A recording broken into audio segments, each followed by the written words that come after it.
Today at thedeliciouscrescent.com, I am going to show you how to make soft honey wheat rolls that are fluffy and simply irresistible.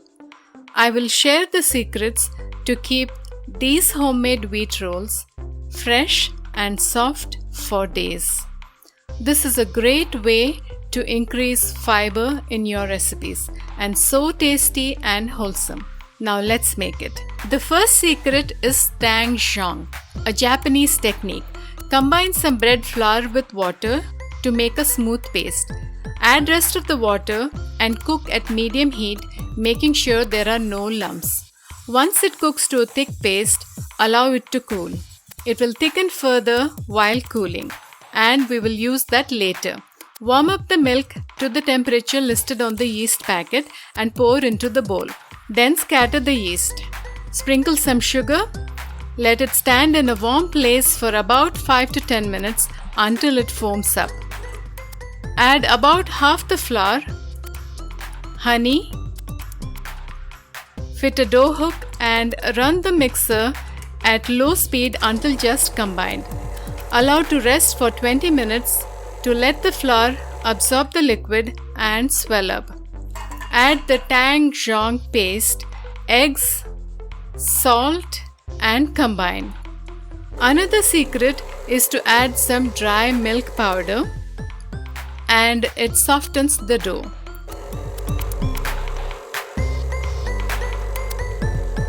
Then add butter and oil. Stir to combine if needed.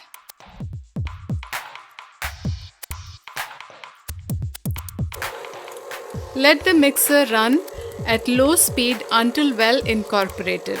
Scrape down the sides of the bowl if needed. Gradually add 1/4 to half cup of flour at a time.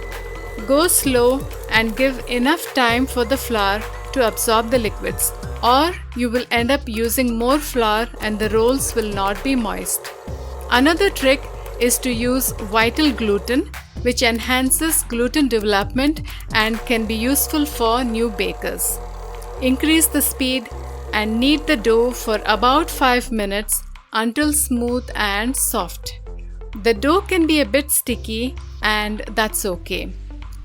Check gluten formation by gently spreading the dough. It should stretch without tearing. If not, knead some more. Of course, I used only whole wheat, so it is not going to work like refined flour, but you get the idea. Cover and let it rise in a warm place until double in bulk. This may take 2 hours or more, depending on the temperature and other climatic conditions. Placing the dough in an oven that has not been preheated and with a pan of hot water 1 level below will help the dough rise better. But don't place the hot water too close to the dough. Yeast baking is about touch and feel and not so much about exact flour measurements. Temperature, humidity, climate, the packing of your flour and other factors can influence the amount of flour you will actually need for the recipe. So focus on the dough characteristics as you make it and don't use more flour than needed. Punch it down and divide into equal portions. You could also weigh them to be accurate. When using whole wheat flour, give enough time to hydrate the bran, starch and protein so that the liquids are absorbed well and we avoid using excess flour. Also, whole wheat flour has a strong flavor that some people don't like. One thing you could try is white whole wheat flour, which has a less intense wheat taste and appearance. Now roll the dough into smooth dough portions. Then roll each portion into a cylindrical shape and place it on a clean and smooth surface. Place both your palms over the dough and roll it into a smooth long strip. If needed, Use some oil or flour to keep the dough smooth and prevent sticking. But be careful not to use too much flour.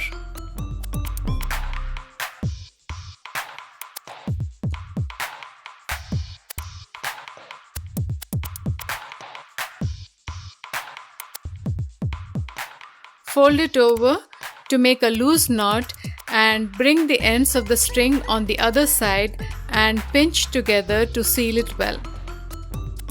Place the wheat rolls over a parchment-lined baking sheet, making sure to space them apart by at least 2 inches to allow enough room for the rolls to rise.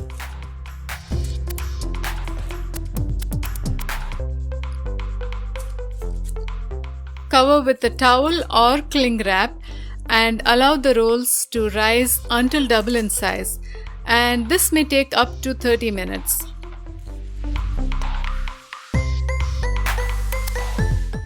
Then brush some beaten egg on top of the wheat rolls.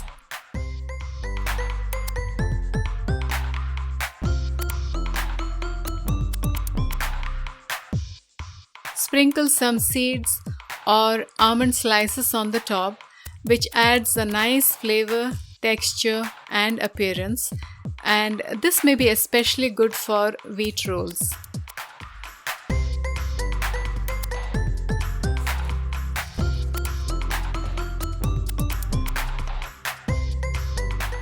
Bake at 400 degrees Fahrenheit for about 15 to 20 minutes until nicely brown on the top. Then remove the rolls from the oven.